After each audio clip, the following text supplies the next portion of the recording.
Mesdames, Mesdemoiselles, Messieurs, bonsoir. Je ne m'attendais pas à vous voir si nombreux. Christ ne vous attendait pas à vous voir si nombreux ce soir. Donc vous avez augmenté sa joie. Vous savez que, je m'adresse également à nos amis internautes, Paul dirait ils sont absents par le corps, mais présents par l'esprit. Il faut comprendre ce que Paul veut dire aussi, là, attention. Hein. C'est un autre sujet très intéressant, n'est-ce pas? Présent par la pensée, mais absent par le corps. Donc je salue nos amis internautes et j'en profite pour ceux qui écoutent Radio Vie du Ciel, c'est-à-dire Radio Vie Meilleure, également. Bien. Augmenter la joie de l'autre, c'est la vie du ciel. Et c'est à la croix que l'on apprend ça. Parce que la croix, c'est l'esprit de service. C'est l'esprit de sacrifice. Dans ma propre église et dans les églises que j'ai l'occasion de visiter, un des sujets de discussion, c'est que les membres qui ont des postes en responsabilité sont souvent découragés. Découragés. Mais on travaille pour Christ. Donc on n'a pas le droit de se décourager. C'est l'esprit de la croix. Augmenter la joie de l'autre. Ce n'est pas toujours facile, mais c'est dans la contemplation qu'on est transformé. Donc, bonsoir. Alors, je dois dire que vous avez eu raison de venir ce soir. Et je salue aussi nos amis visiteurs. Je peux voir leurs mains. Ah, super. Vous savez, ils ont toujours peur de lever la main. Ah d'accord, ok, super. Que Dieu vous bénisse. J'espère vous revoir toute cette semaine avant que je parte en France, hein, n'est-ce pas? Parce que plus vous viendrez, plus ce sera difficile pour moi de partir. Et plus mon cœur sera triste. D'accord? Donc, si vous voulez attrister le prédicateur, vous savez ce qu'il faut faire. Ce soir, c'est de la dynamite. Ce soir, c'est de la dynamite. La dynamite de l'évangile éternel. Nous allons voir ça sur deux thèmes, parce que si vous découvrez cela, c'est toujours assez profond et complexe. C'est pas facile, donc on va y aller en deux temps, ce soir et demain soir. Christ, l'homme, une nouvelle création époustouflante. Ce soir et demain soir, nous allons parler de la vie de Jésus. Jusqu'à maintenant, nous avons parlé de sa mort. Donc, on va y revenir, mais il faut aussi, parce que, comme je vous l'ai dit, la vie de Jésus, c'est aussi annoncer la bonne nouvelle de l'Évangile. Souvent, quand nous parlons de la croix, mais c'est aussi la vie de Jésus. Et nous allons voir que ce soir et demain soir, de la même manière que la mort du Christ a réellement fait quelque chose pour chaque homme, nous reviendrons là-dessus, de la même manière, la vie de Jésus, ce qui implique son incarnation. Quand Jésus est présenté arrêté devant Pilate, Pilate a dit quelque chose qu'il a dépassé. Ce qu'il ignorait était plus grand que lui. Dans Jean 19, verset 5, il dira, après que Jésus eut la couronne d'épines et le manteau de pourpre, il présentera Jésus devant la foule complètement possédé. Il dira, voici l'homme. Mais je crois que quand il a dit ça, il n'a pas compris ce qu'il a dit parce que c'était trop fort pour lui. Est-ce que vous êtes prêts? C'est bon? On peut y aller? C'est sûr? Ok, on y va. 1 Corinthiens 15, verset 45. C'est pourquoi il est écrit, le premier homme, Adam, devint une âme vivante. Et le dernier Adam est devenu un esprit vivifiant. Et le verset 47, le premier homme, donc, premier Adam, tiré de la terre est terrestre. Le second homme est du ciel. Le second homme est du ciel est appelé le dernier Adam. Ici, c'est vraiment de la bombe atomique, c'est-à-dire que Paul va nous introduire dans un dévoilement. Il n'a pu recevoir ça que par révélation, il le dit d'ailleurs dans Éphésiens 3, introduit dans un dévoilement extraordinaire de l'Évangile par la comparaison de deux hommes appelés les deux Adam. Et ça, c'est explosif, mes frères et sœurs. C'est explosif parce qu'en réalité, alors, attendez jusqu'au bout parce que vous allez peut-être avoir du mal là, ce que je vais vous dire. Il n'y a eu dans l'histoire de la race humaine que deux hommes qui ont existé devant Dieu. Le premier Adam, observez bien comment Paul dit premier, second, premier et dernier.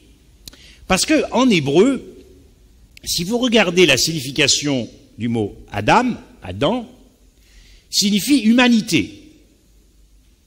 Il représente l'humanité, le père de l'humanité. Et nous verrons ce que signifie dans les Écritures le principe de la solidarité corporative, nous verrons ça demain soir. Pensez à ce que Paul dit d'Abraham lorsqu'il était à la rencontre de Melchisédek dans Hébreux 5, et également ce que l'Éternel dira à Rebecca.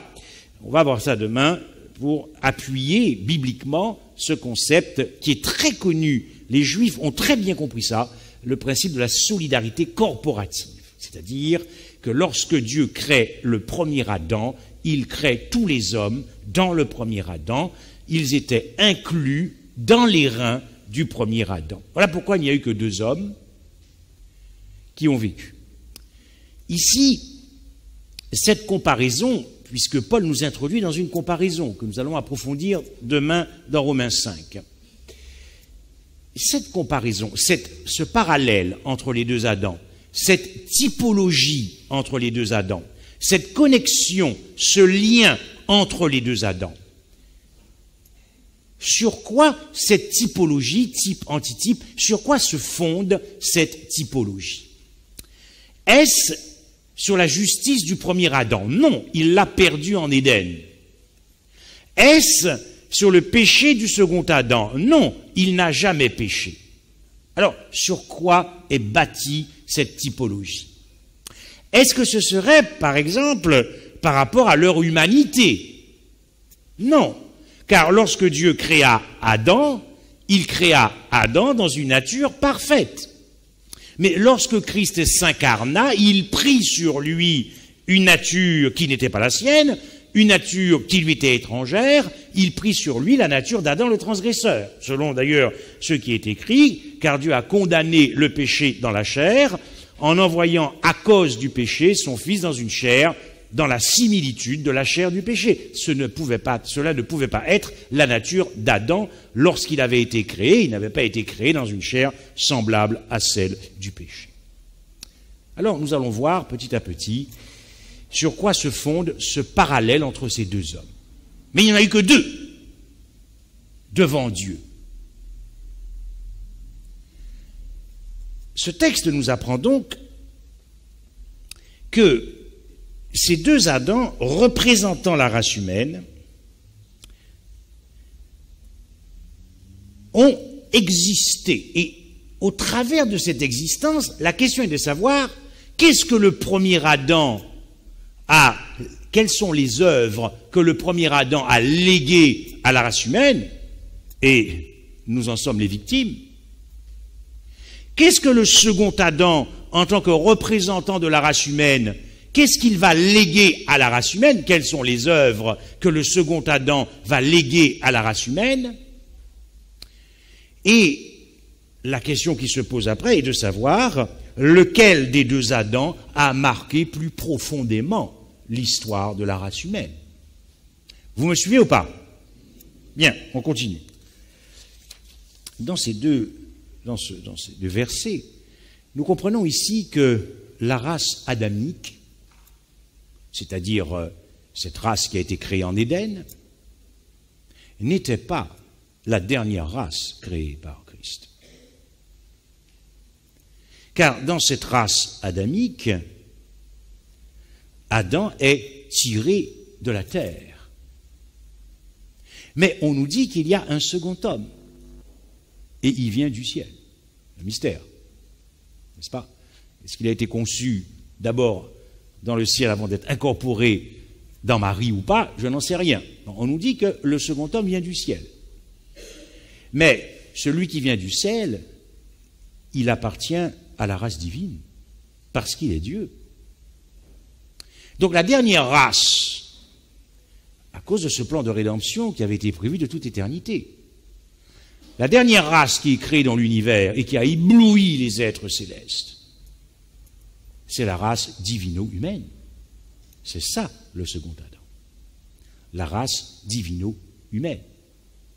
La première création de l'homme démarre en Genèse, une création en 6 jours, puisque nous ne croyons pas à l'évolutionnisme, sinon nous aurions des problèmes sur la question du sabbat.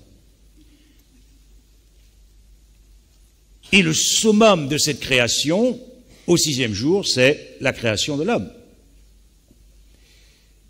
Et il y a donc une nouvelle création, époustouflante de l'homme, non plus à la création, mais à l'incarnation de Jésus-Christ. La dernière race créée divino-humaine. La nature divine qui se mélange, qui se confond, qui prend sur elle la nature humaine, la vôtre et la mienne. Ça s'appelle la race divino-humaine. La dernière qui a été créée. Et c'est Christ qui représente, dans son humanité qui est la nôtre, il représente la race humaine devant Dieu. Le premier Adam devint une âme vivante. C'est juste une courte parenthèse pour vous dire que lorsque l'homme fut créé, donc le corps tiré de la terre, Dieu a simplement ajouté un souffle de vie. À aucun moment vous verrez que Dieu a ajouté une âme. Nous verrons ça lorsque nous aborderons la question de l'état des morts. Est-ce que l'immortalité est une doctrine de démon ou pas?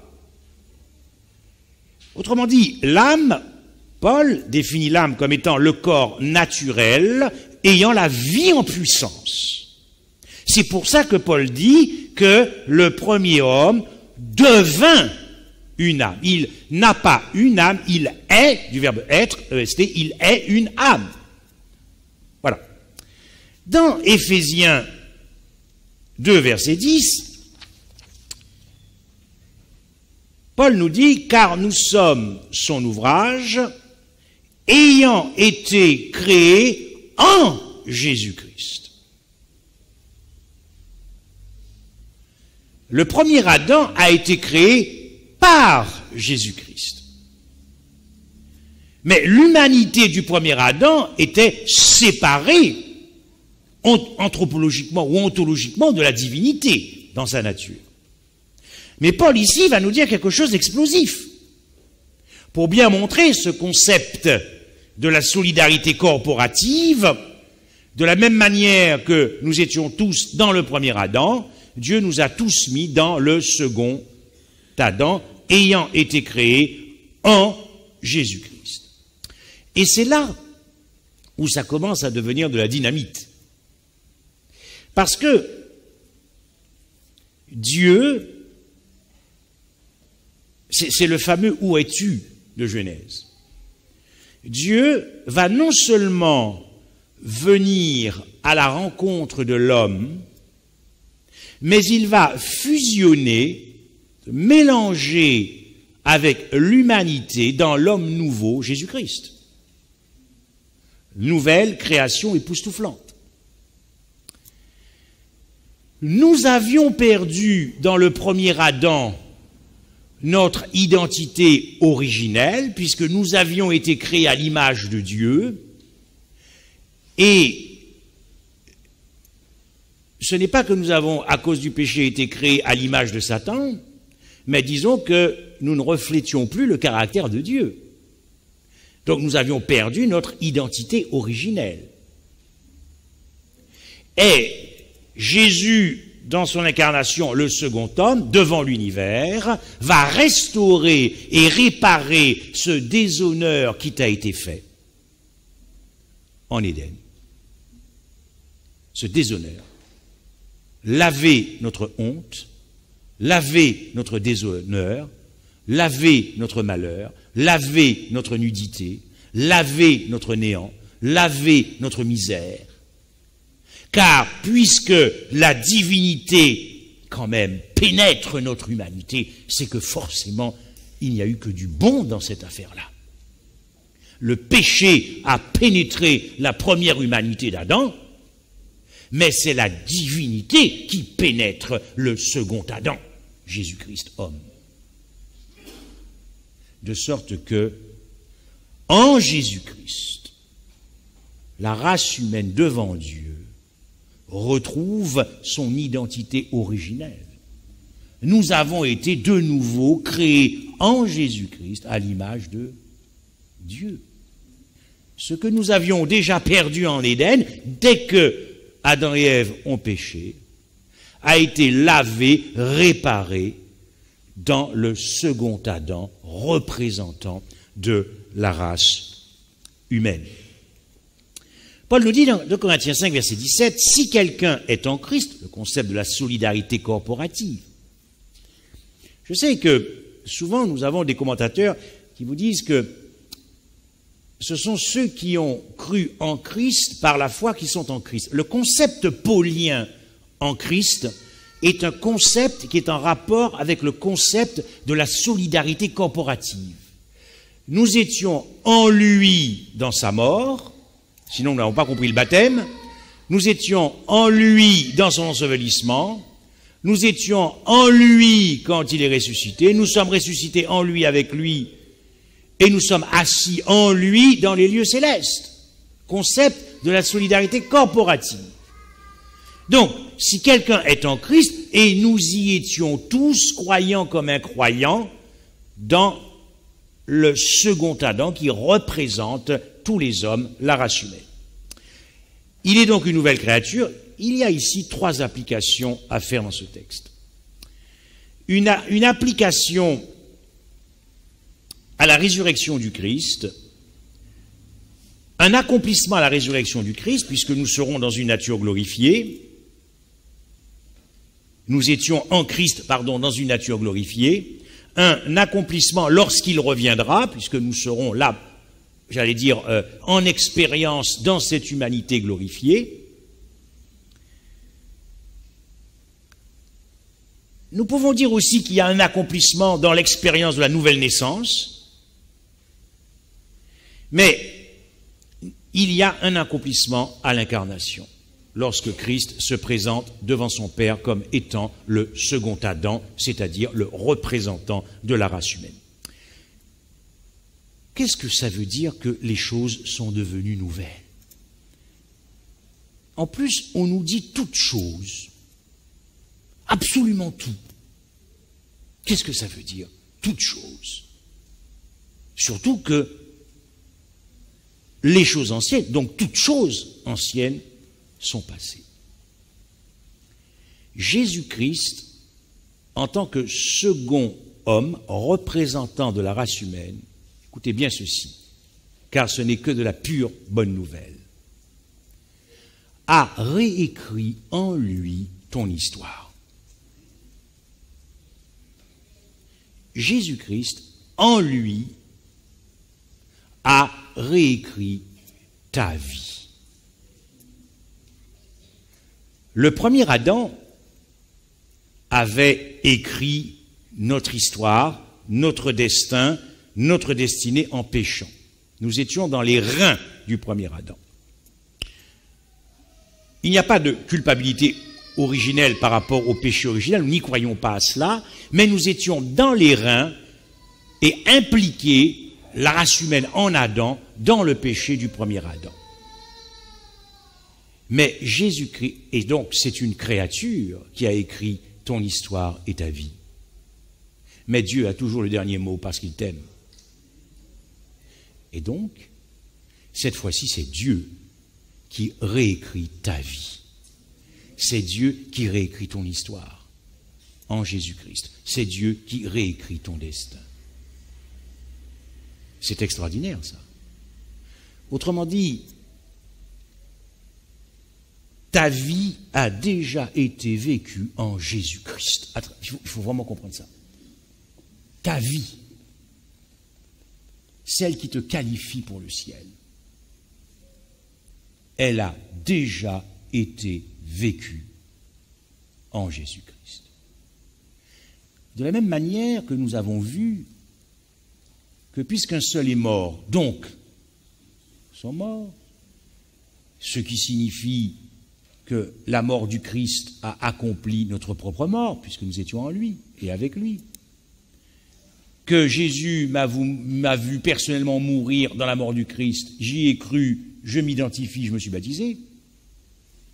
De la même manière, l'obéissance du Christ a accompli pour Dieu ton obéissance, ce que tu devais faire pour aller au ciel. Dieu t'a vu obéir en Christ. Ta vie a déjà été vécue en Christ.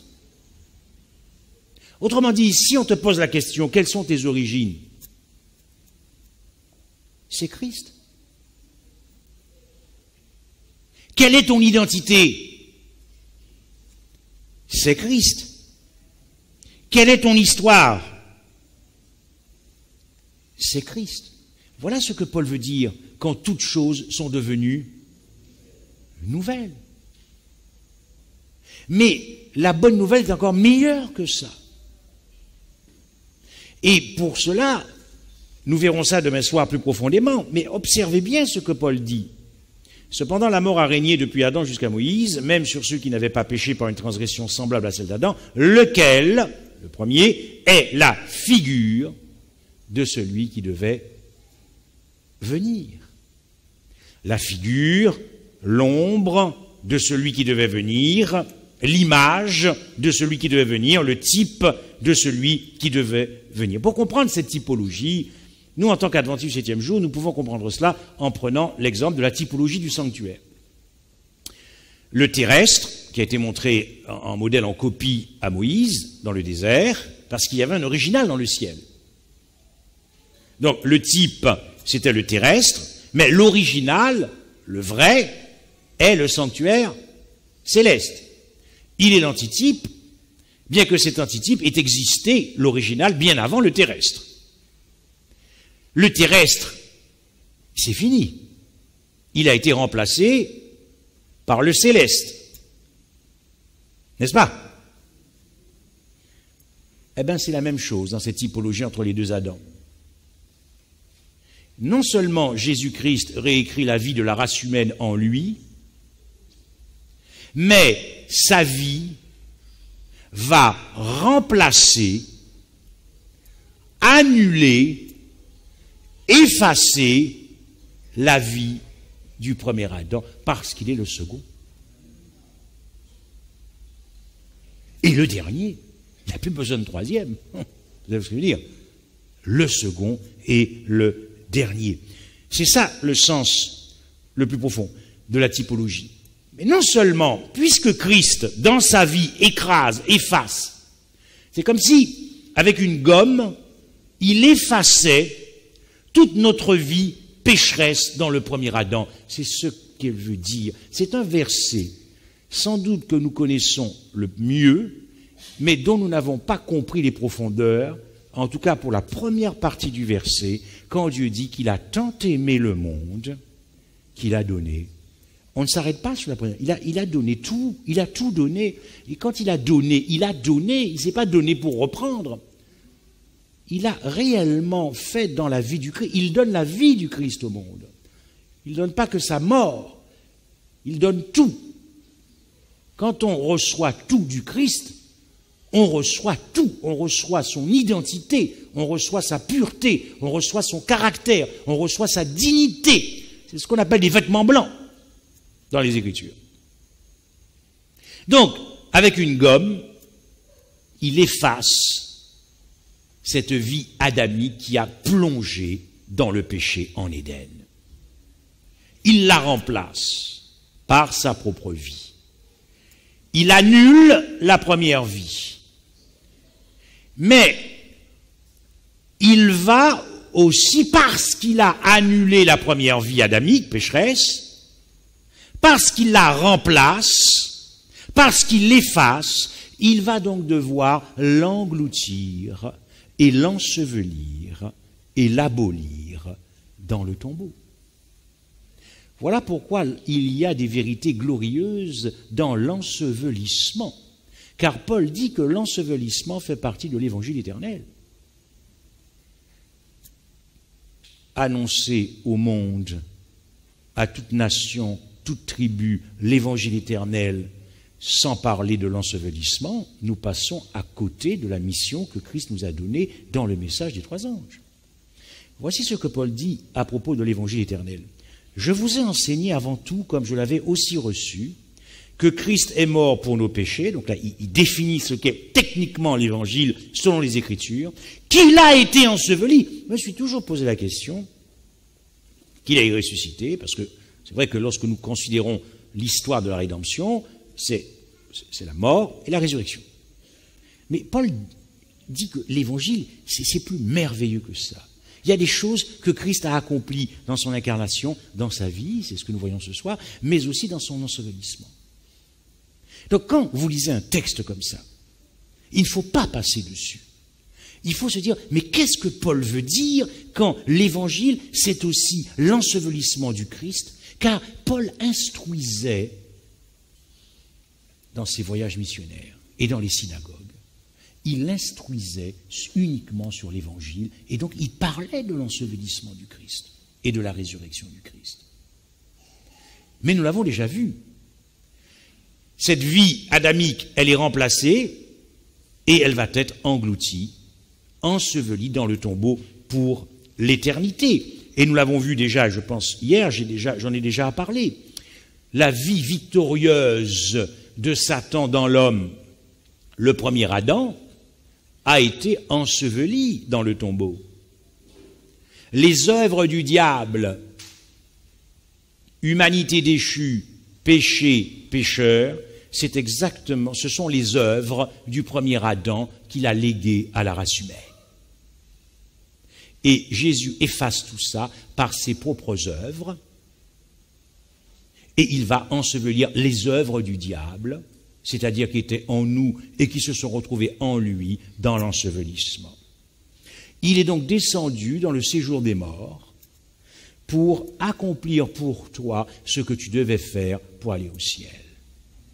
Une vie parfaite et aller te dépouiller dans la tombe de tout ce qui t'empêchait pour aller au ciel.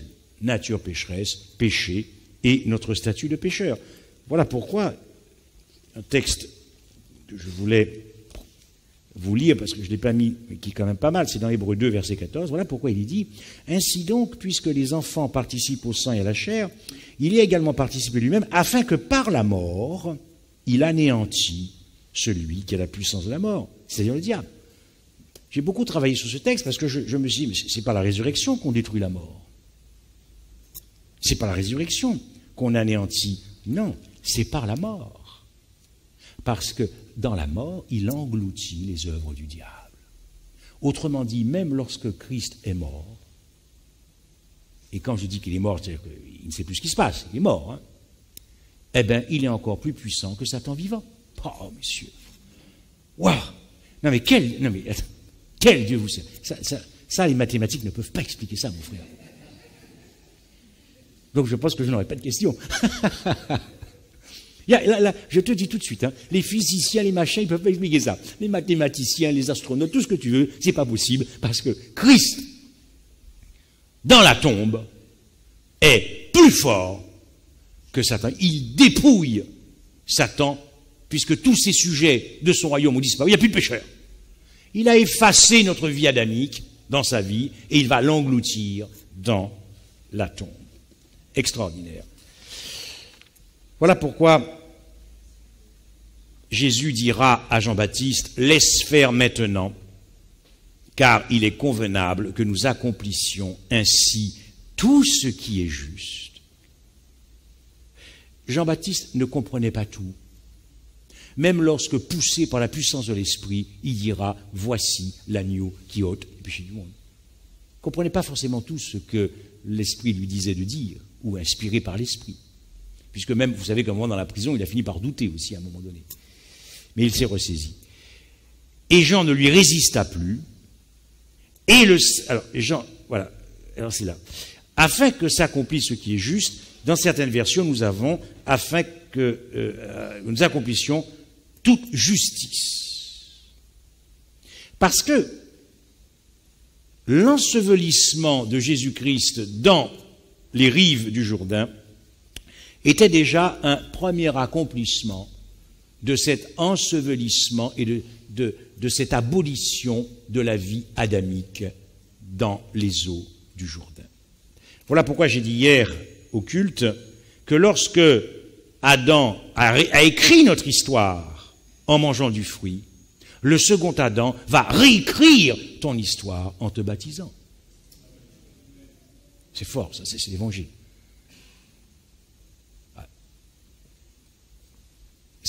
Quand vous pensez à ça tous les jours, mais vous ne pouvez que déborder, ça ne peut que déborder pour Christ. Et ça déborde dans la prière. Et ça déborde dans l'intimité, dans vos pensées.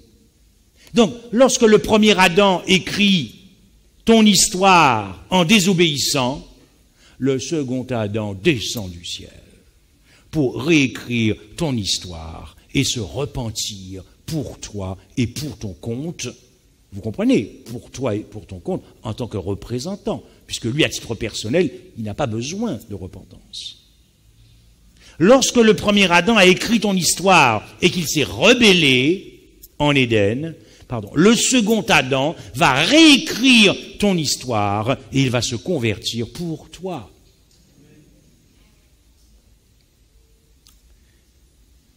L'endroit où tu as réellement fait une conversion profonde devant Dieu, c'est quand tu étais en Christ sous les rives du Jourdain.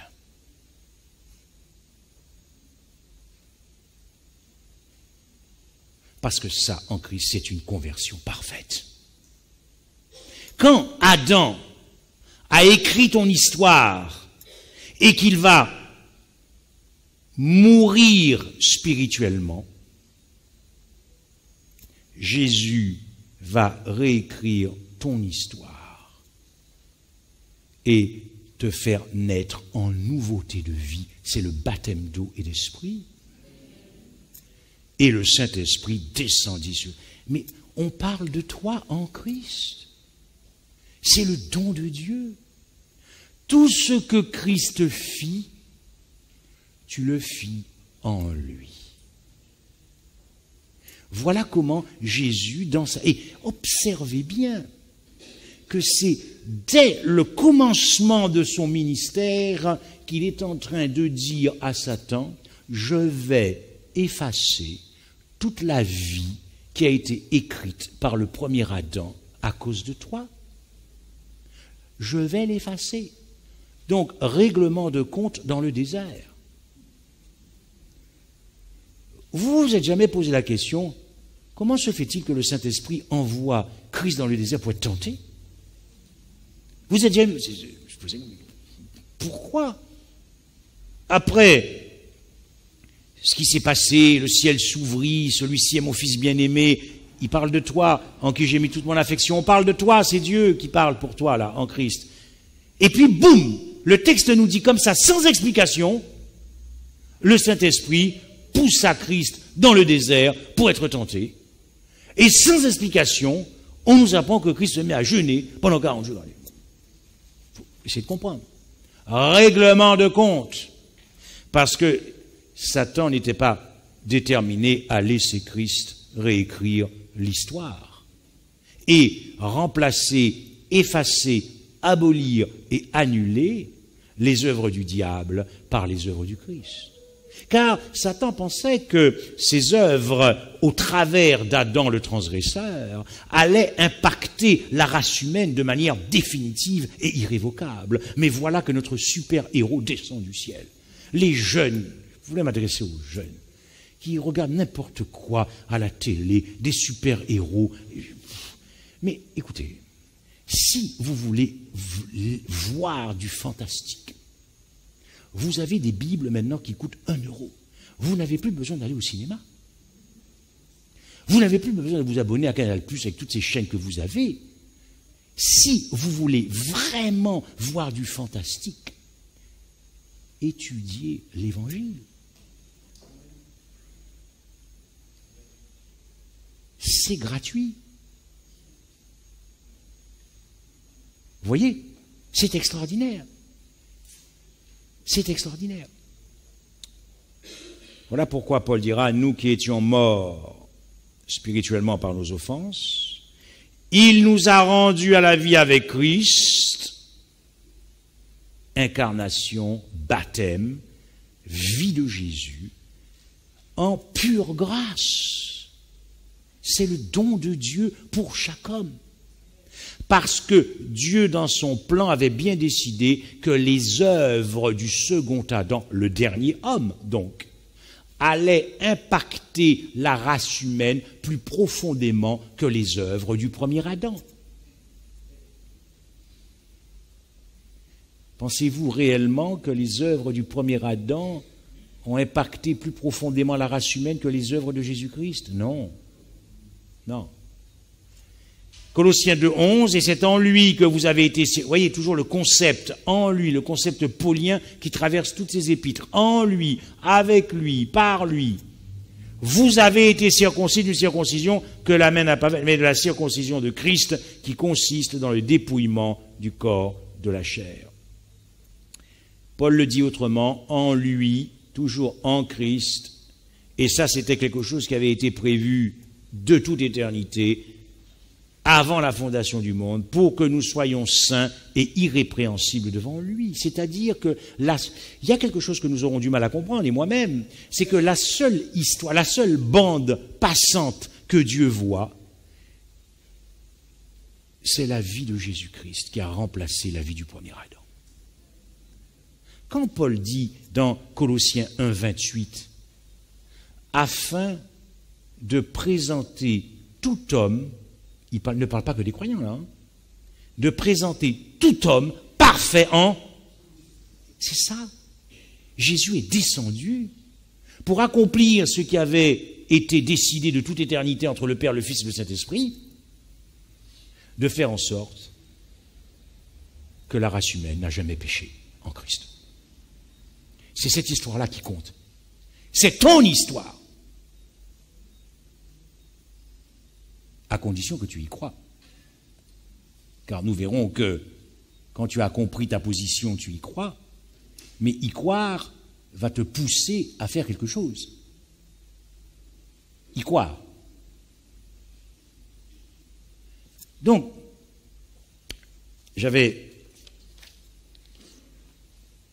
alors toujours dans l'Épître aux Romains, la leçon de l'école du sabbat,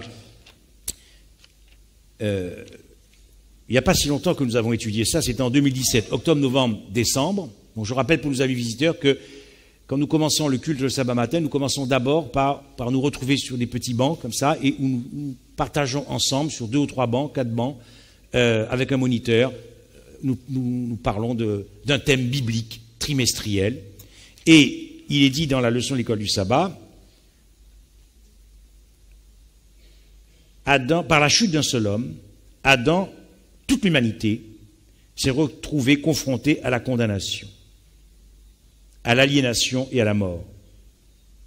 Par la victoire d'un seul homme, la vie de Jésus, qui a vaincu le péché, la vie de Jésus. Par la victoire d'un seul homme, le monde entier est reparti sous de nouvelles bases. Pourquoi? Alors ça n'a pas été approfondi, mais l'idée est là. Qu'est-ce que c'est que ces nouvelles bases? C'est que toutes choses anciennes sont... Et nous sommes toutes choses nouvelles. En Christ. En Christ. Tout ça, ça se passe en Jésus. Le don de Dieu c'est ce que le monde doit savoir.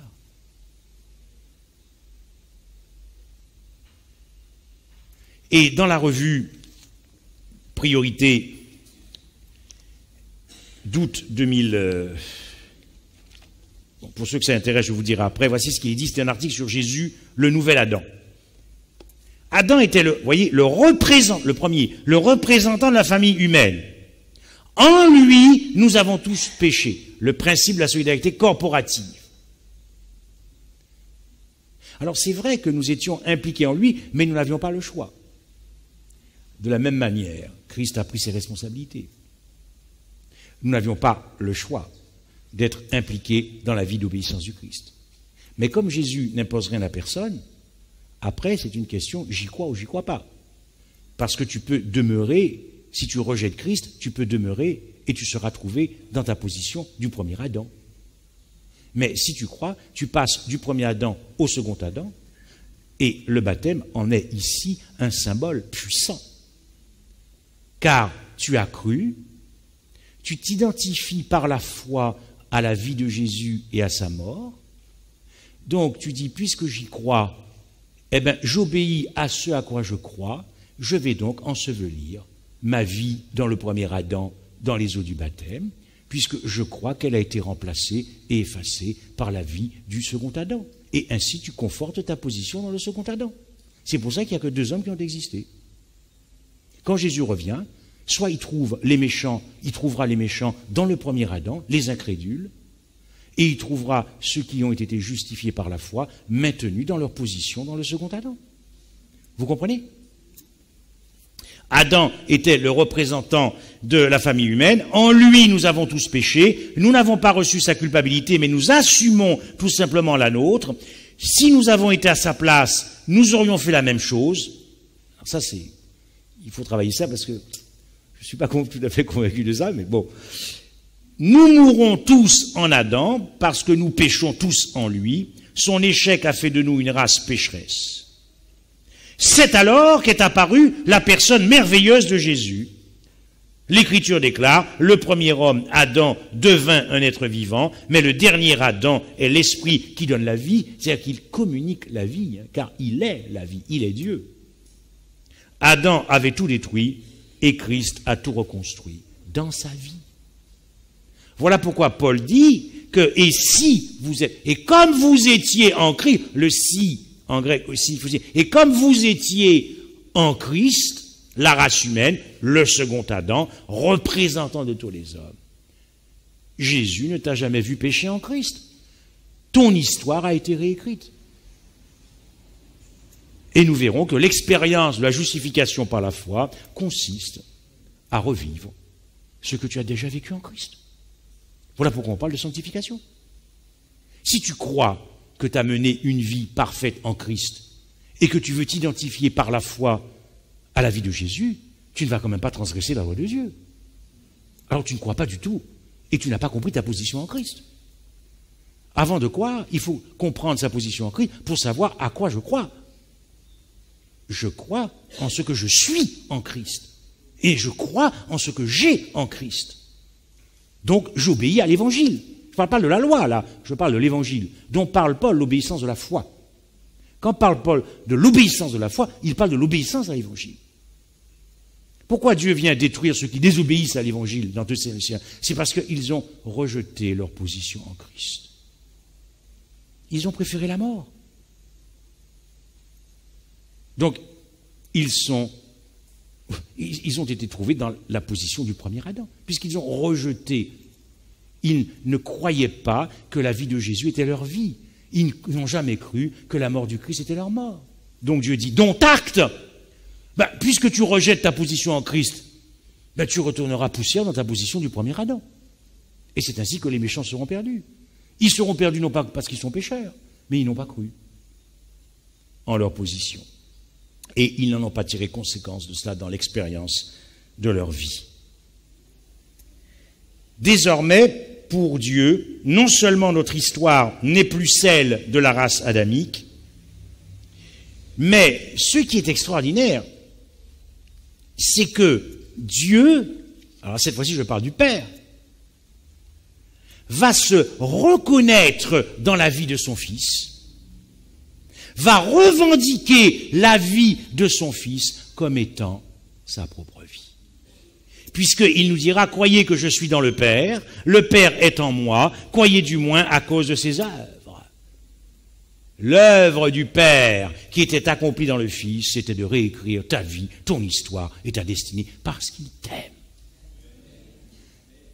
Et il veut te faire paraître devant lui parfait, ça a été fait en son Fils. C'est pas beau ça? Dieu n'allait quand même pas laisser à une créature, le premier Adam, le soin de fixer et d'écrire ta vie de manière irrévocable. Non, parce que Dieu t'aime. Ça s'appelle la grâce. Ça s'appelle la grâce. Ça s'appelle la grâce. Comment se lasser dans nos prières d'appeler notre Père Dieu de grâce. Plus vous comprenez la grâce, plus vous tombez amoureux de Jésus.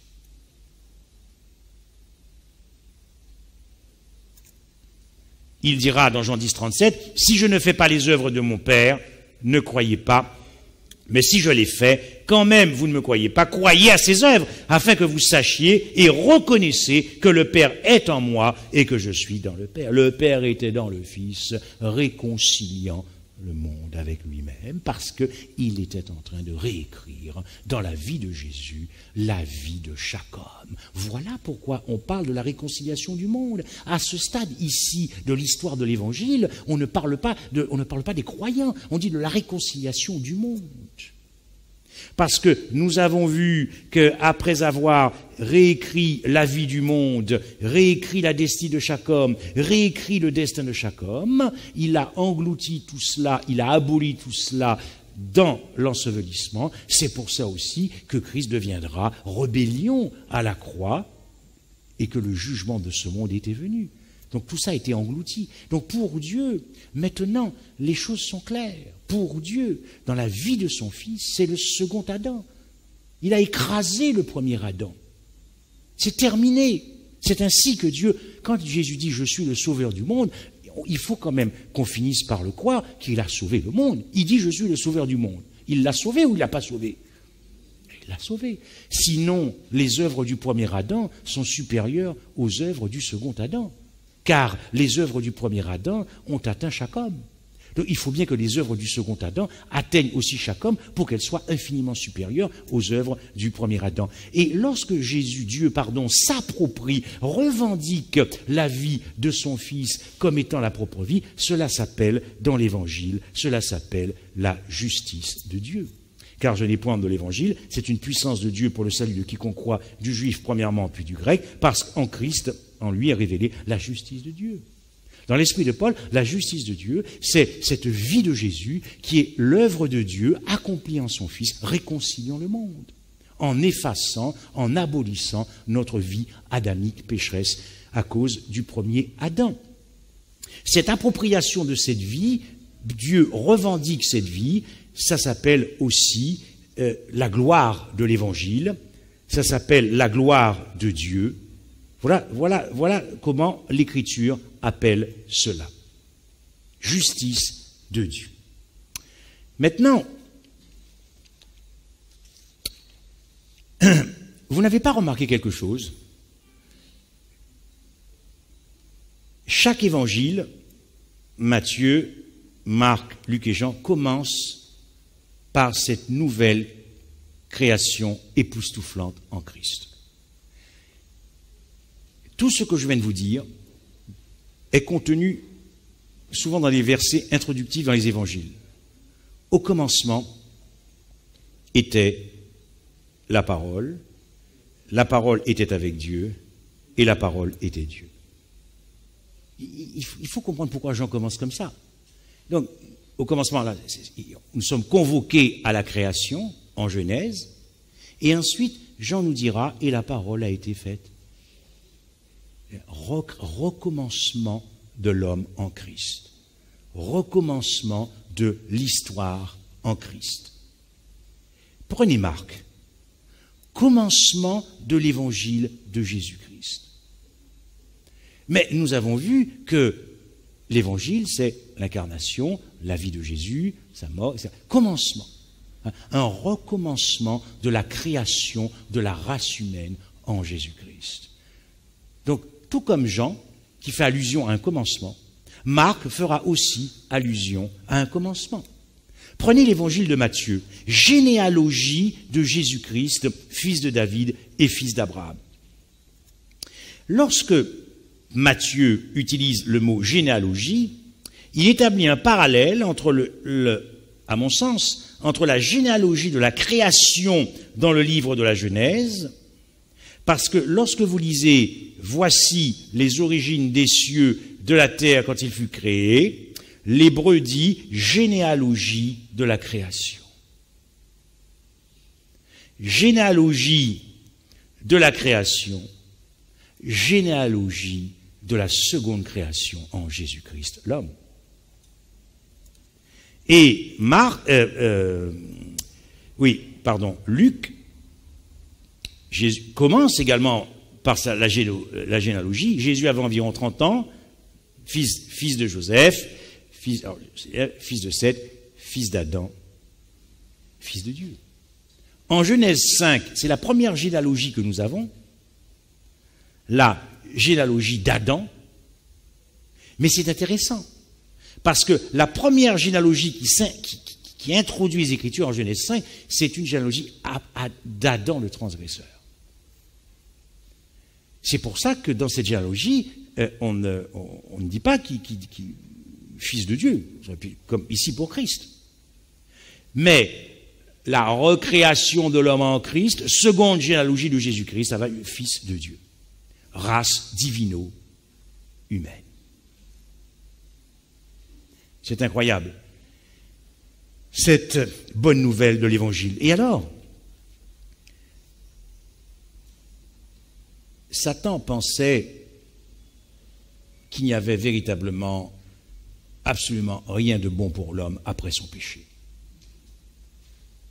Mais Dieu va élever l'homme là où Satan voulait être élevé.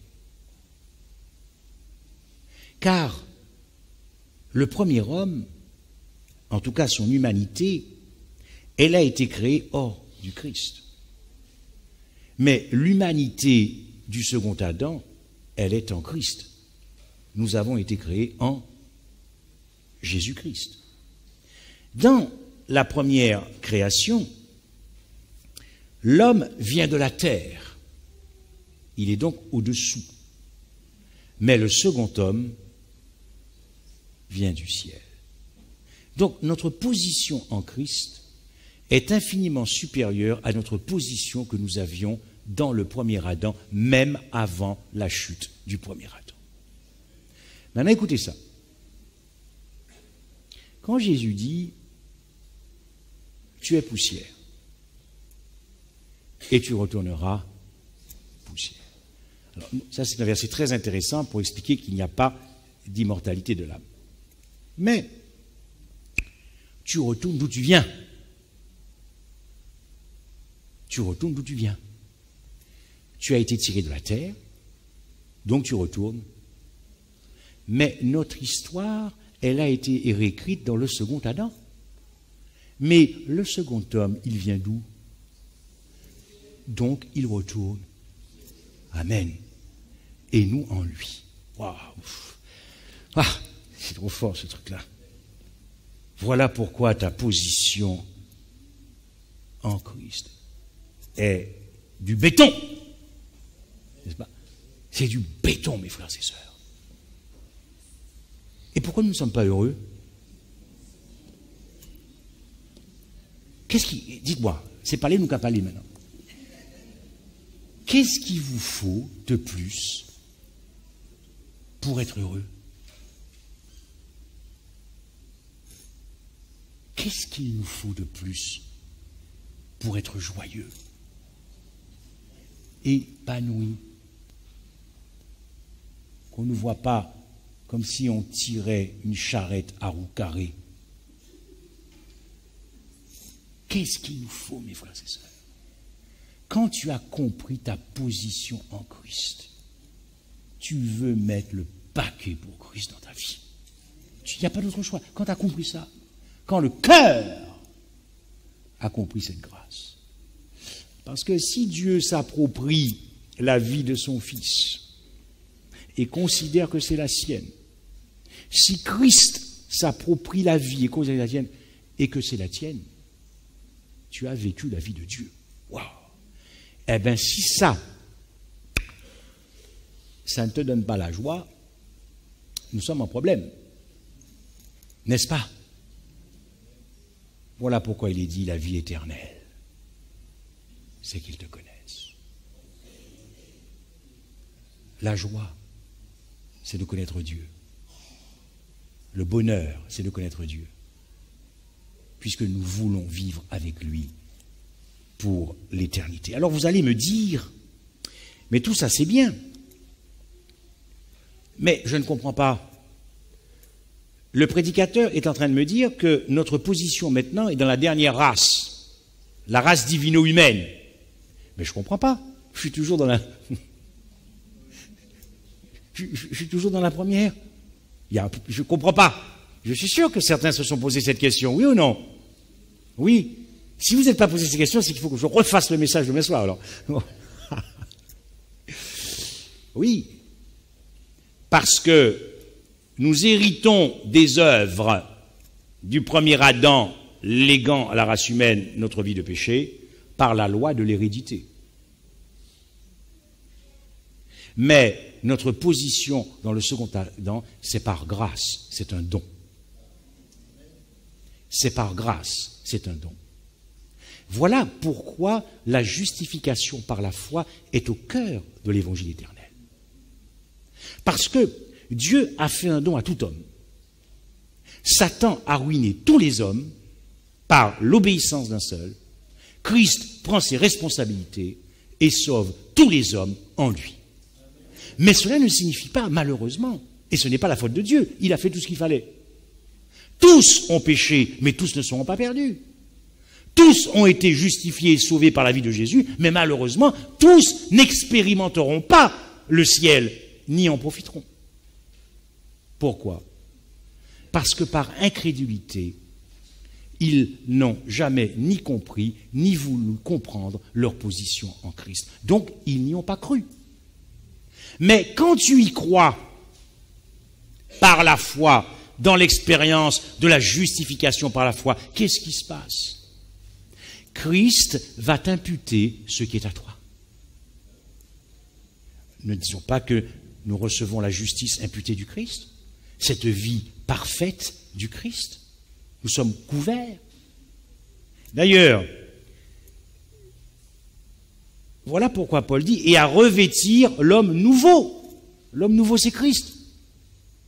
Donc, par la justification par la foi, tu conserves ta position en Christ. Par la justification par la foi, tu te maintiens dans ta position en Christ. Par la justification par la foi, tu demeures en Christ. Mais tu ne peux demeurer en quelqu'un que si tu y étais déjà. Demeurer en moi, dit Jésus.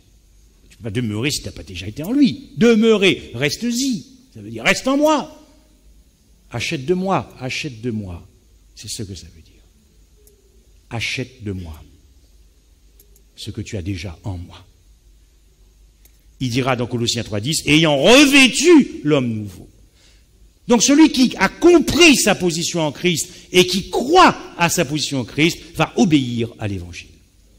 Il va s'identifier par la foi à la vie de Jésus et à sa mort. Et ainsi, il dit, Seigneur, mais c'est à moi. Alléluia, gloire à Dieu. J'y crois, c'est à moi. Je me baptise, Seigneur, c'est à moi. C'est à moi, je veux garder ça, je ne veux pas rejeter ça. Je conserve ce don, je ne veux pas le rejeter. Et pourquoi Christ peut imputer sa justice? Parce que c'est la sienne. Hein. C'est la sienne, hein, c'est sa vie. Nous étions en lui, mais c'est quand même lui qui fait le travail. C'est lui qui fait le boulot, car toute gloire revient à Jésus-Christ. Observez bien ça. La justice du juste sera sur le juste. Et la méchanceté du méchant. Nous avons dit que le péché n'est pas transférable. Mais la justice non plus. Ni la méchanceté. Alors quand nous disons que Christ nous impute la justice, et qu'on vous dit, mais attends, il y a quand même des versets qui te disent que la justice n'est pas transférable d'une personne à une autre. Parce que imputer la justice, c'est quand même t'imputer la justice du Christ. C'était pas la tienne. Elle t'était étrangère. Donc comment elle peut m'être imputée? Dieu peut te l'imputer parce qu'il t'a vu obéir en Christ. C'était la tienne. Et tu dis, je la veux. Donc il te donne ce qui est à toi. Mais, si tu rejettes Christ, tu perds ta position en Christ. Et ceux qui seront perdus le comprendront après le millénium. Parce que d'abord, ils vont ressusciter. Et ils vont se dire, mais comment ça se fait que j'ai ressuscité? Je ne comprends pas, j'ai jamais cru à la résurrection dans ma vie, les philosophes, dans toute l'histoire. Mais ils vont ressusciter. C'est quoi cette affaire? Notre grand chef d'État, François Mitterrand, qui croyait, je ne sais pas quoi, qu'il n'y avait rien après, quand il va ressusciter, il va se trouver quand même un peu en difficulté. Tous ces hommes, tous ces philosophes, tous ces sages dans l'histoire qui ont dit, mais non, c'est du baratin, la résurrection n'existe pas. Ils vont ressusciter pour leur jugement, mais ils vont ressusciter parce que Christ va leur démontrer que cette résurrection, elle avait déjà été vécue pour eux en Christ, le droit d'aînesse, les lentilles que Isaïe ne veut plus, ils l'ont rejeté. Ils l'ont rejeté. C'est l'histoire d'un peintre. Ou plus précisément, c'est l'histoire d'un homme, un petit jeune homme, il s'appelle Adam. Et il va quitter son village à l'âge de 10 ans. Et il va vivre une vie de criminel. Un casier judiciaire qui ferait trembler n'importe qui ici, dans cette salle. Et à l'âge de 45 ans, il va revenir dans son village. Mais naturellement, c'est un homme devenu méchant, odieux. Et quand on le voyait, il incarnait la monstruosité, il incarnait la méchanceté, il incarnait la cruauté, l'inhumanité. Et on voyait sur ses traits, son visage reflétait la noirceur de son âme, la laideur de son âme, la misère de son âme, la nudité. Qui t'a appris que tu étais nu? Il avait pour premier parent Adam, celui qui nous a été décrit en Éden. Adam devenu Adam le transgresseur. Et donc, un jour, dans ce village, le peintre du village va le croiser. Et comme ce peintre était aussi bien attiré par ce qui était beau que par ce qui était laid, il fut stupéfait de voir la laideur incarnée, la méchanceté incarnée. Et il va s'approcher de cet Adam en lui disant, mais accepteriez-vous que je puisse vous peindre votre visage, un portrait de votre visage? Cet homme dit oui. Donc il se dirige le jour convenu dans l'atelier du peintre, et après 1 ou 2 heures, le peintre lui montre le portrait, et cet homme se met à sangloter de tout son cœur. Il découvrit qui il était vraiment. Il voyait sur cette toile resplendir comme si cette toile avait fait rejaillir l'intériorité de son être, l'intériorité de son cœur, la noirceur, la laideur, voilà, à cause du péché. Et il sanglota. Et il quitta le peintre dans son atelier. Quelques mois plus tard, cette fois-ci, le peintre va être consterné car il va croiser un homme qui reflétait l'innocence totale. Il n'avait jamais vu ça dans sa vie. La beauté, l'innocence, la perfection, la joie, la paix, les fruits d'esprit, quoi. Et il va s'arrêter, il va lui dire, mais écoutez, n'accepteriez-vous pas que je vous peigne ben, pourquoi pas? Et là, il va passer des heures sur son... Et puis, effectivement, ce tableau faisait rejaillir l'innocence, la pureté, la beauté, la grandeur, la dignité. Et donc, le peintre va dire, mais qui êtes-vous? Je m'appelle Adam. Comment ça? Je m'appelle, oui, l'Adam que j'avais peint il y a... Oui. Et naturellement, le peintre est complètement consterné. Donc il court dans son atelier chercher le portrait de cet Adam, de cet ancien Adam, de ces choses anciennes qui ont disparu, car toutes choses sont devenues nouvelles. Donc il est allé voir le portrait, et que voit-il? Cette laideur avait disparu, cette noirceur avait disparu. Il ne voyait que la beauté. La justification par la foi, tu conserves ta position en Christ. C'est la justice imputée. Mais la justification par la foi, dans ton cheminement avec Christ, petit à petit, tu deviens ce que tu étais déjà en Christ. Ça, c'est ce qui te rend apte pour la vie du ciel. La justice imputée, c'est celle qui te qualifie. Ta position en Christ, c'est ce que... Voilà, ta vie parfaite en Christ, que tu as déjà vécue, mais c'est celle du Christ. Mais tu vas vivre au ciel. C'est ton passeport pour aller au ciel, la justice imputée. C'est ton passeport.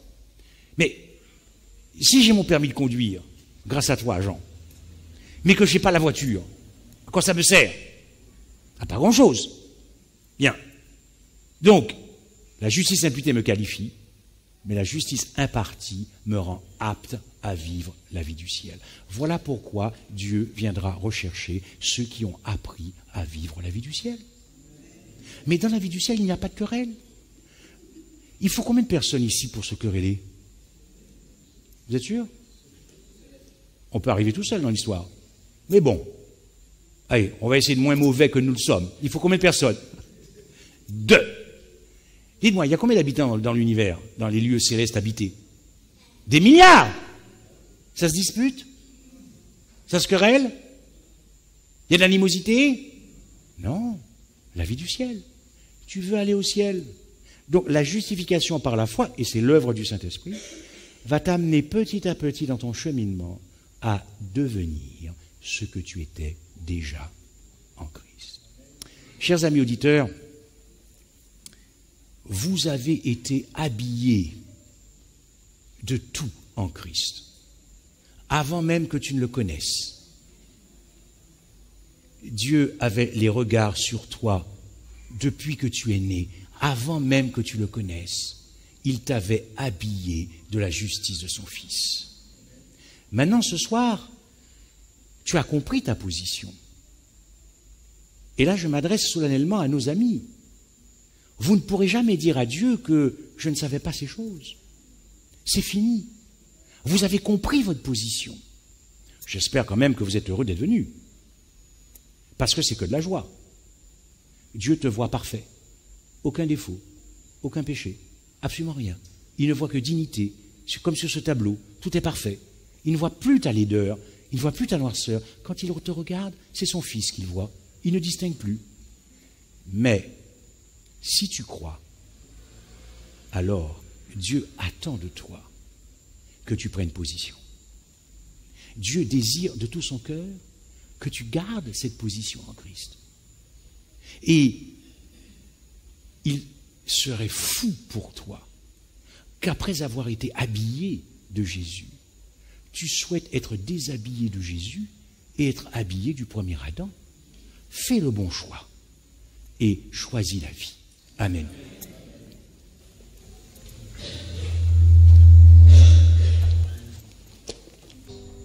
Bien, prions le Seigneur. Éternel des armées,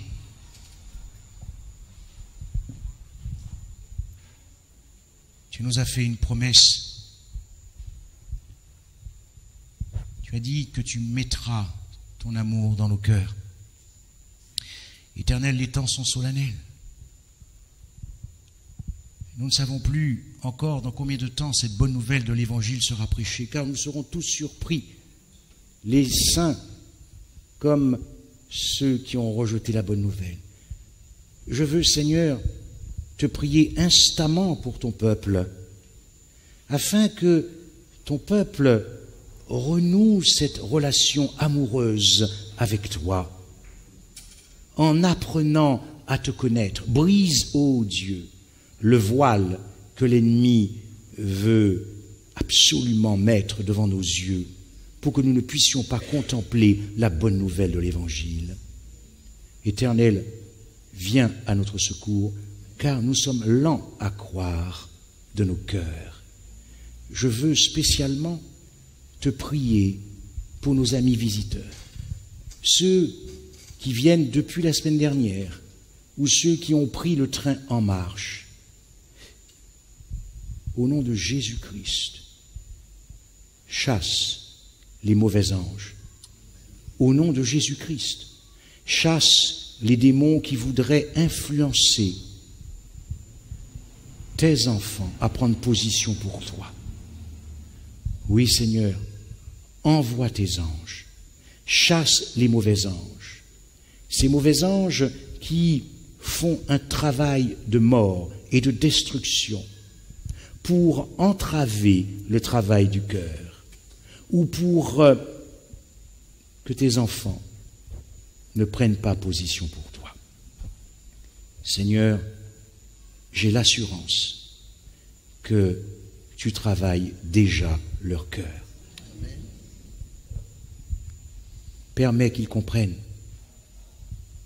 qu'ils passeraient à côté de leur bonheur éternel. Mais surtout, qu'ils prennent position parce qu'ils commencent à ressentir dans leur cœur un attachement pour toi, de l'amour et un désir de te dire merci. Augmente leur reconnaissance dans leur cœur, augmente leur gratitude dans leur cœur, augmente leur réponse de leur cœur, afin que lorsque tu auras décidé de les appeler, ils se lèveront pour toi, parce qu'ils auront compris leur position en Christ et qu'ils voudront rester habillés de notre Jésus, le plus beau dans l'univers, et qu'ils comprennent à quel point ils sont les êtres les plus aimés de l'univers. Seigneur, je t'en prie, afin que ton sacrifice ne soit pas vain, afin que ta vie ne soit pas vaine, ô Dieu, arrache-les de l'incrédulité. Seigneur, je sais que tu le feras. C'est pour ça que nous sommes dans la joie et la paix que tu nous donnes. C'est au nom de Jésus-Christ que nous t'avons prié. Amen. Que la paix et la bénédiction du Seigneur vous accompagnent. Je vous souhaite une bonne soirée et vous dis à demain soir, Dieu voulant.